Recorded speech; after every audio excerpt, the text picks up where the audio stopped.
Chao pueblo, la lluvia de hoy en 3 minutos, pero no se olviden dejar ese me gusta, suscribirse y compartir. Hoy empezamos desde la continaza, ya que el día de ayer Kefren Turam estuvo entrenando para tratar de recuperar a tiempo, aunque fuese su día libre, y el día de hoy continuó ese entrenamiento por separado del grupo para estar a disposición de Spalletti para el derby de la Mole. Pasando al calciomercato, ya que llegan declaraciones del agente de Arthur Melo, el cual dice que espera que la Juventus pueda encontrar un acuerdo con el gremio para que su asistido permanezca en Brasil.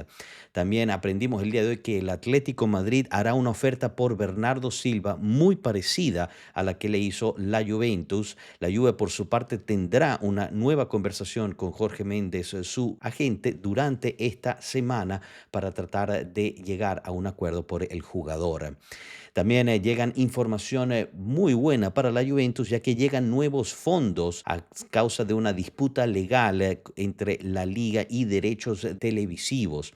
A la Juve le llegará alrededor de 20 y 30 millones. A esto le sumamos los posibles 27 millones que deberían llegar por Nico González, que al parecer estaría muy cerca un acuerdo entre el Atlético Madrid y la Juventus por el argentino. Pasamos ahorita al lado gerencial, ya que se reporta que Damián Comolli habría hablado al equipo y fue fuerte y tajante diciendo no sirven las palabras si este va a ser su rendimiento. Al parecer, las declaraciones del administrador delegado molestaron a algunos del plantel. Por su parte, Spalletti ofreció su renuncia de cierta forma, ya que le dijo a la gerencia, a la propiedad, si hay uno de ustedes que no tenga confianza en mí, no se preocupen por mi contrato de 2 años, no es ningún problema. Por su parte, la directiva y la propiedad confirmaron y dieron confianza plena al entrenador para seguir adelante dentro del futuro próximo. Mientras tanto, todo apunta a que Comolli y Modesto tienen un pie afuera del club.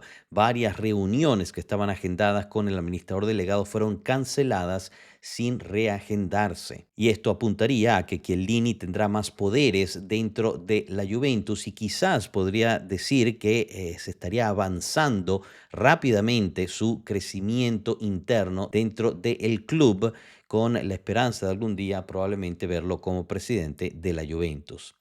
Por su parte, el CAN se reunirá con toda la directiva y el comité de administración el martes después del derby para tomar decisiones.